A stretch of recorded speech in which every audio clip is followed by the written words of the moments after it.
मित्रों नमस्कार। आज के सेशन में आप सबका स्वागत है। दोस्तों वैसे तो आजकल हमारे सामने कोरोना जनित बहुत सारी समस्याएं मुंह बाए खड़ी हैं, जिनमें से एक समस्या देश के भविष्य तैयार करने वाले मतलब शिक्षकों और शिक्षण संस्थाओं से जुड़ा हुआ है। आज मैं उसी के बारे में आपसे बात करूंगा और मैं आपको बता दूं कि इस पर बात करने के लिए मुझे दो बातों ने मुख्यतः प्रेरित किया है। एक बात तो यह है कि यह मुद्दा मेरे हृदय से जुड़ा हुआ है, क्योंकि मैं अपने पूरे एकेडमिक करियर में टीचिंग और कोचिंग संस्थानों से जुड़ा हुआ रहा हूँ। और दूसरा, सोशल मीडिया पर मैंने कई सारे शिक्षकों की दर्द को सुना है, जिसमें से एक है प्रशांत जी, जो मोतिहारी में अंग्रेजी की कोचिंग कराते हैं। उनका दर्द भी मैंने सुना। हालांकि मैं उन्हें व्यक्तिगत रूप से नहीं जानता हूँ, लेकिन मैंने उनके दर्द को व्यक्तिगत रूप से जरूर ही महसूस किया।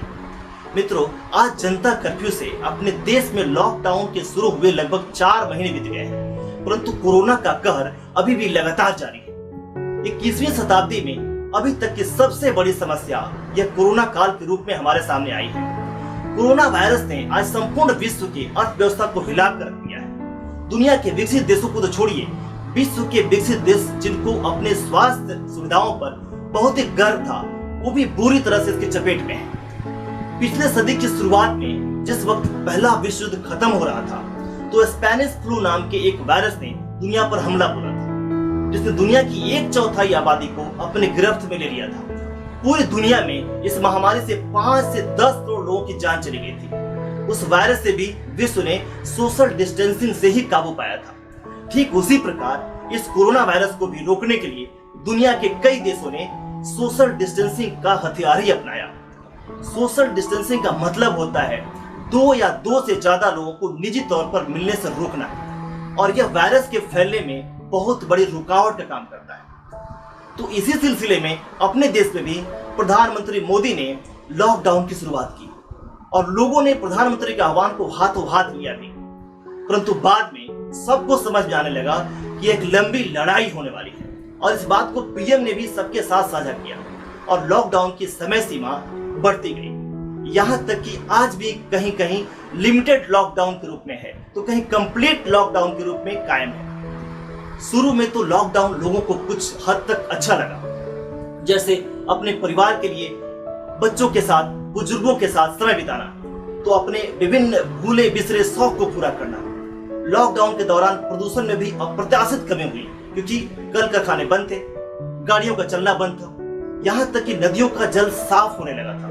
चिड़ियों की चहचहाट हमारे आंगन में वापस सुनाई दे रही थी, जो कहीं खो सी गई थी। परंतु जैसे जैसे लॉकडाउन की समय सीमा बढ़ती गई, समस्याएं भी उसी हिसाब से बढ़ती गई। इसके साइड इफेक्ट के रूप में मिला लोगों को अप्रत्याशित आर्थिक परेशानियां। मजदूरों की रोटी छिन गई, तो कहीं लॉकडाउन की वजह से देश की अर्थव्यवस्था को गंभीर नुकसान हुआ। कारखानों को बंद रखने के कारण भारी नुकसान हुआ, तो वही व्यापार भी पूरी तरह से ठप रहा। कहीं लोगों की नौकरियां चली गई, तो कहीं सैलरी कट होने लगी।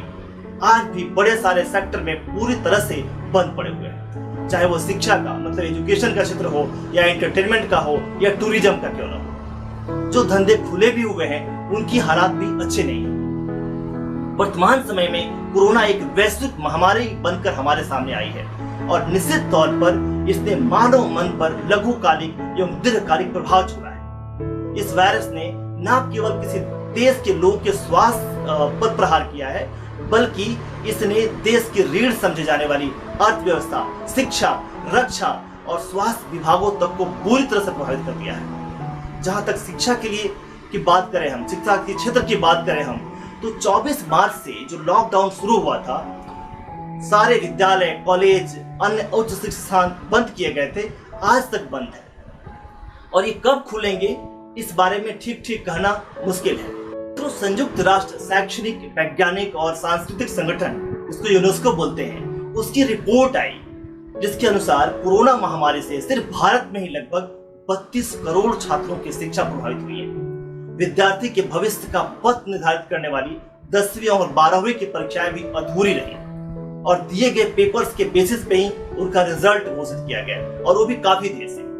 स्कूल, कॉलेज एवं अन्य कुछ संस्थानों के बंद होने से इसका सीधा असर अध्यापकों और विद्यार्थियों के जीवन पर पड़ा है। कहीं निजी क्षेत्र के शिक्षकों की नौकरी गई, तो कहीं सैलरी नहीं मिल पा रही है।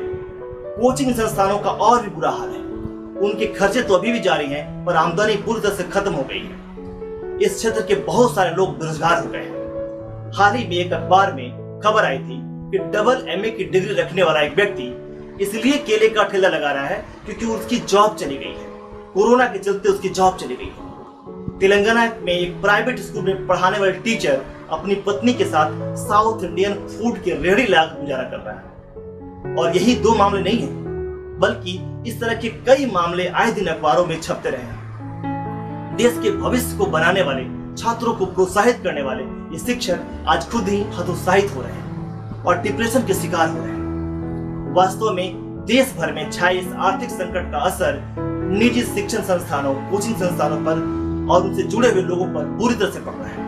मित्रों, उनमें भी छोटे छोटे कोचिंग संस्थान चलाने वाले शिक्षकों की स्थिति और भी दयनीय हो गई है। छोटे छोटे कोचिंग चलाने वाले शिक्षक ज्यादातर वे मेधावी छात्र होते हैं जिन्होंने टीचिंग का अपना पेशा चुना और इस तरह एक तरफ तो एक गरीब एवं दूर दराज के बच्चों को कम फीस में उनके उज्जवल भविष्य तैयार करते हैं, तो दूसरी तरफ अपने साथ कई सारे लोगों को रोजगार भी देते हैं। इनमें बहुत सारे मेधावी और परंतु गरीब परिवार के भी छात्र होते हैं जो अपनी आगे की पढ़ाई के लिए, अपने उच्च शिक्षा की पढ़ाई के लिए भी इन कोचिंग संस्थानों पर डिपेंड रहते हैं, यहाँ पढ़ाकर अपने उन खर्चों को पूरा करते हैं। परंतु इस समय इनमें से कई कोचिंग संस्थानों के संचालक और उनके जरिए रोजगार पाए लोग बेकारी का दंश झेल रहे हैं और आगे भी स्थिति कुछ बेहतर होने की उम्मीद नहीं दिख रही है। हालांकि इस बारे में कोई आधिकारिक आंकड़ा तो नहीं है, लेकिन जानकारों के मुताबिक देश भर में कोचिंग संस्थानों का हजारों करोड़ रुपए का व्यवसाय है। इन संस्थानों की आय के मुख्य स्रोत छात्र होते हैं और छात्र लॉकडाउन के चलते नहीं आ रहे हैं। बिहार, उत्तर प्रदेश, राजस्थान, दिल्ली जैसे कई राज्यों में कई सारे शहर ऐसे हैं जो कोचिंग संस्थानों के बड़े केंद्र के रूप में माने जाते हैं और ये कोचिंग संस्थान सिविल सेवाओं के अलावा बैंकिंग, SSC, इंजीनियरिंग, मेडिकल जैसी अन्य प्रतियोगी परीक्षाओं की तैयारी कराते हैं। इन कोचिंग संस्थानों की वजह से यहाँ बड़ी संख्या में स्थानीय छात्रों के अलावा दूर दराज इलाके से भी छात्र आते हैं और इस वजह से इन शहरों की अर्थव्यवस्था में काफी इनका योगदान रहता है। इन छात्रों और कोचिंग संस्थानों की वजह से इन शहरों में हजारों लोगों को रोजगार मिलता है। शाम को जहाँ छात्रों की भीड़ लग रहती थी वो सड़कें वीरान हो गई और वहाँ के तमाम दुकानदारों, चाहे वो किताब की हो, किराने की हो, उनकी आमदनी पर इसका काफी प्रभाव पड़ा है। छात्रों की बड़ी संख्या की वजह से इन शहरों में कई मकान हैं जहाँ पे लॉज या पीजी बनाकर छात्रों को किराए पर दिया जाता है। इन शहरों में मध्यम वर्ग और निम्न मध्यम वर्ग के लोगों के लिए छात्रों को किराए पर कमरा देना उनके आय का मुख्य स्रोत है, जिससे बहुत सारे परिवारों का भरण पोषण होता है। लेकिन ये मकान अब खाली हो गए हैं और इन मकान मालिकों के सामने रोजी रोटी का संकट आ पड़ा है। कोचिंग संचालकों ने सरकार से मांग की है कि उन्हें कुछ सहूलियतें दी जाएं ताकि इस उद्योग से जुड़े लोगों के सामने आए हुए आर्थिक संकट से बचा जा सके। उनका कहना है कि लगभग 4 महीने से हमें कोई आमदनी नहीं हुई है। सरकार जो गाइडलाइन जारी करती है उसमें यूनिवर्सिटी, कॉलेज का जिक्र तो होता है, लेकिन कोचिंग संस्थानों के बारे में कोई चर्चा नहीं है। यूनिवर्सिटी, कॉलेजों की सरकार ने कई तरह से छूट भी दे रखी है, लेकिन हमारी कोई पूछ नहीं है। उनका यह भी कहना है कि सरकार ने शराब की दुकानों पर सबसे पहले निर्णय लिया, यहाँ तक कि बसों में भी लोग भर भर के यहाँ वहां जा रहे हैं, परंतु देश का भविष्य बनाने वाले इन शिक्षकों की अनदेखी हो रही है। ज्यादातर कुछ संस्थान किराए के मकान में चलते हैं। शुरू में तो लोगों ने किराए का मकान के किराया दिया, लेकिन अब असमर्थ हो रहे हैं। मकान मालिक किराए के लिए दबाव बना रहा है और इस तरह मजबूर होकर उन्हें अपने संस्थान को बंद करना पड़ रहा है। वैसे जो बड़े संस्थान हैं वो कुछ दिनों तक तो खुद को बचा सकते हैं, लेकिन ज्यादा दिनों तक उनका भी चल पाना मुश्किल है।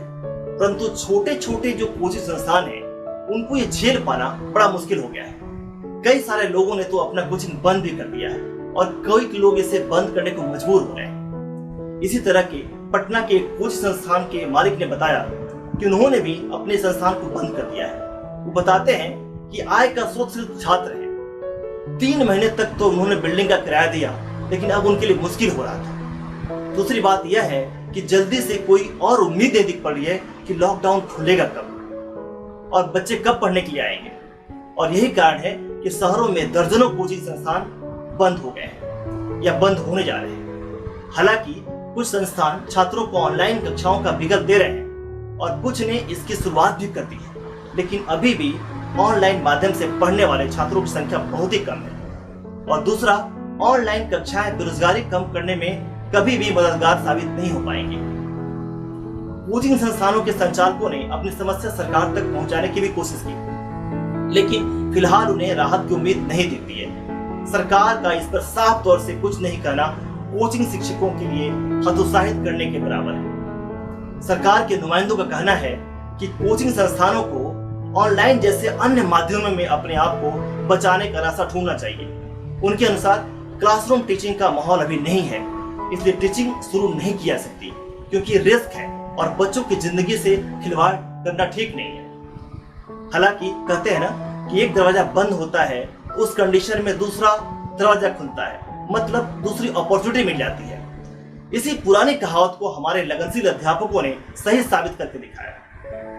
अध्यापकों ने छात्रों को पढ़ाने के लिए ऑनलाइन क्लासों का एक बेहतरीन विकल्प निकाला है, जिससे प्रतिदिन लाखों छात्र अपने अध्यापकों से ऑनलाइन माध्यम से जुड़ रहे हैं और अपनी समस्याओं का समाधान पाकर पढ़ाई कर रहे हैं। लेकिन इसकी भी हमारे समाज में एक सीमा है और यह कोचिंग में लिए जाने की जगह कभी भी नहीं ले सकता। तो जहां ऑनलाइन क्लास और सरकार द्वारा दी जा रही शिक्षा सुविधा से छात्र फायदा उठा रहे हैं, तो वहीं बड़ी संख्या में वे छात्र भी देश से मौजूद हैं जिनके पास फोन जैसे माध्यम भी उपलब्ध नहीं है। भारत का एक बड़ा तबका गरीबी रेखा के नीचे जीवन यापन कर रहा है। ऐसे में उसके लिए ऑनलाइन कक्षा और पुस्तकों के ऑनलाइन होने का कोई संबंध या लाभ नहीं है। ऑनलाइन साधन बहुत महंगे होते हैं, जिन्हें कम ही परिवार खरीदने में समर्थ होते हैं। ऐसे में उनके लिए ऑनलाइन शिक्षा लेने की बात महज एक सपना ही है। इसलिए सरकार को इस पर गंभीरता से विचार करना चाहिए और कोरोना से बचाव के कुछ कड़े शर्तों के साथ कोचिंग संस्थानों को खोलने का उपाय अवश्य करना चाहिए, या इन्हें भी किसी आर्थिक राहत पैकेज में अवश्य शामिल किया जाना चाहिए। नहीं तो आने वाले समय में कोचिंग संस्थानों पर निर्भर रहने वाले व्यवसाय पर तो इसका बुरा असर पड़ेगा ही, परंतु सबसे ज्यादा उन शिक्षकों के सामने बेरोजगारी की बड़ी समस्या खड़ी हो जाएगी, जिनका जीवन यापन सिर्फ और सिर्फ छात्रों से आने वाले फीस पर निर्भर करता है। ये देश का वह वर्ग है जो देश का भविष्य का निर्माण करता है। मित्रों, हम किसी भी क्षेत्र में क्यों नहीं योगदान दे रहे हो, हम किसी क्षेत्र में क्यों नहीं काम कर रहे हो, एक शिक्षक के योगदान को नजरअंदाज करना देश के भविष्य को नजरअंदाज करने से कम नहीं है। सिर्फ शिक्षक दिवस के दिन उन्हें सम्मान देने से काम नहीं चलने वाला है। एक भूखा और परेशान शिक्षक किसी भी राष्ट्र के लिए शुभ संकेत नहीं। तो मित्रों, आज के लिए इतना ही। मिलते हैं अगले सेशन में, तब तक के लिए आप सबको नमस्कार।